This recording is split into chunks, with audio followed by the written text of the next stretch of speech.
Year-end can be a stressful time. Trying to remember some of the things that you only do once a year is not easy.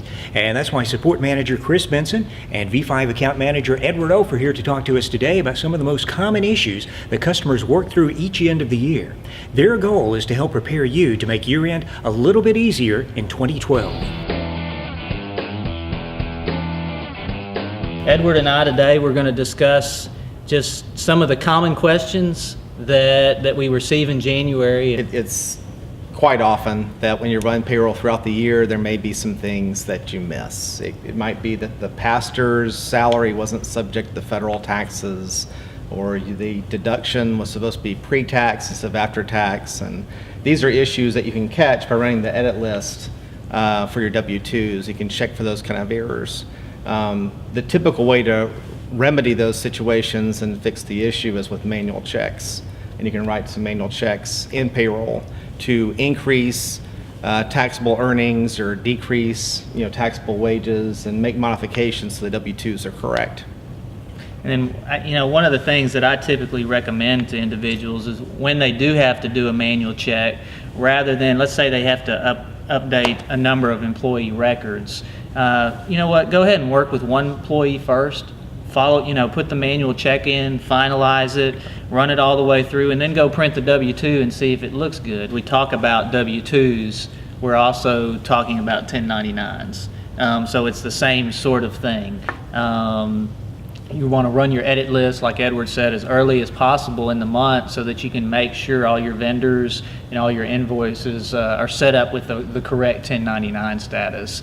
And then, a call that we often get is, all right, I've got an invoice that I've paid. How do I update that 1099 status? And it's simple, but it's a call that we get a lot. You're simply going through inquiries, pulling up that vendor, and once you see those invoices there, you can scroll over to the right and you can change the 1099 status right there. Like Chris said, when you're making adjustments to the 1099 status in inquiries, there is a criteria filter in AP where you can choose to show a vendor and all of the invoices and checks that you wrote without a 1099 status. So that makes it easy to see the ones that need to be corrected, and you simply just make the change right there on the inquiry screen. If you haven't by this point ordered your W-2s, then Nelco is our chosen provider for tax forms. You can call them and they should be able to help you with whatever you need.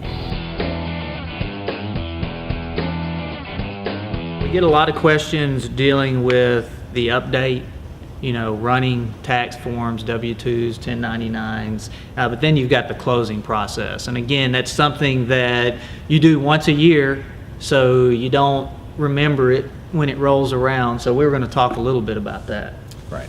It's a simple procedure. It does three things primarily. It will create the new fiscal year for you if it hasn't already been created. In that process, we'll copy the chart of accounts if you wish to do so, as well as copy over the budgets from the prior fiscal year.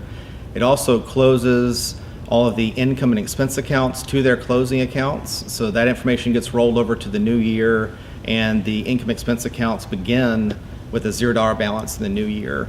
And the last thing it does, it just moves all the ending balances of the balance sheet accounts over to the opening balance for the new fiscal year for those balance sheet accounts.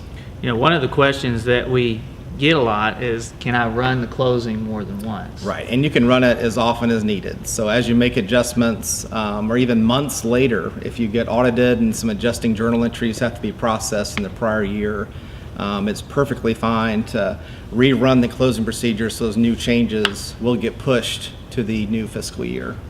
This is a situation where you want to make a backup of your data before you go through the closing process. And I think there's some warnings right there. There's reminders in the program as you go to open the closing procedures that you do need to make a backup. Backup, backup, backup. There have been a number of times throughout this video that we've referenced the community. So we just want to come back and talk about the community because there's a lot of information that's out there that will help you through your year-end process.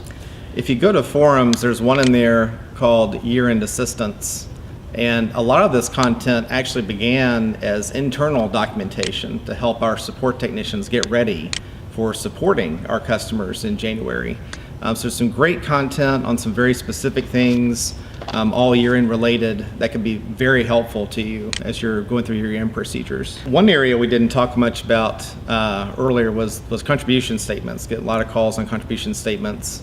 And in the community, under the Resource Center, there's some additional documentation on that. One that's pretty popular that might be unknown is the printer markup codes, where you can actually add bold type, change the font size of different parts of your contribution statements, add graphics like a church logo.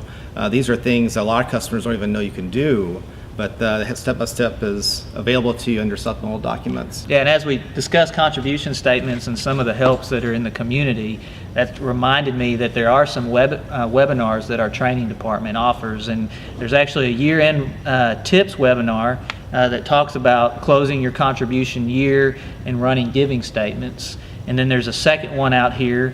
It's a year-end part 2, it's just tips part 2, that's closing your financial year and running year-end reports. There's a third webinar out here that we think would help you with your 1099s, and it's just titled 1099s, Everything You Need to Know to Get Them Ready Without Losing Your Mind.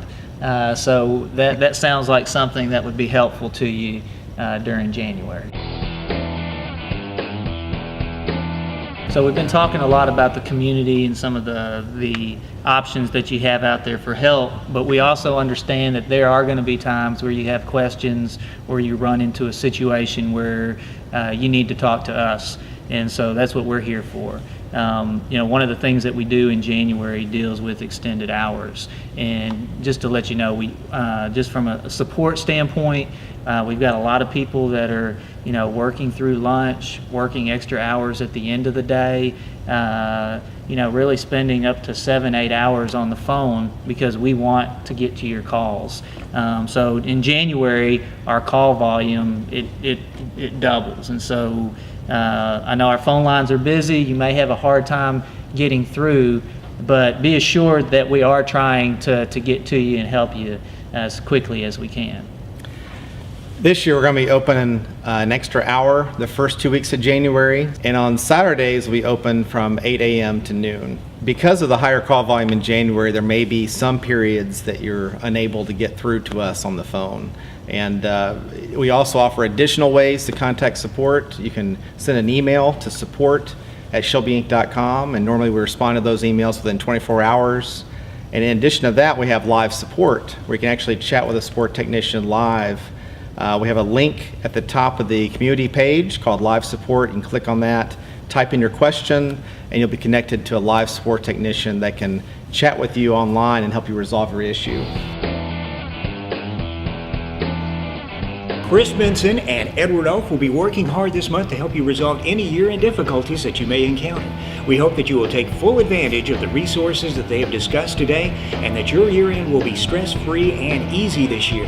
Thanks for joining us, guys. You did a great job. Thanks, Don. We look forward to helping you guys in January. Happy New Year!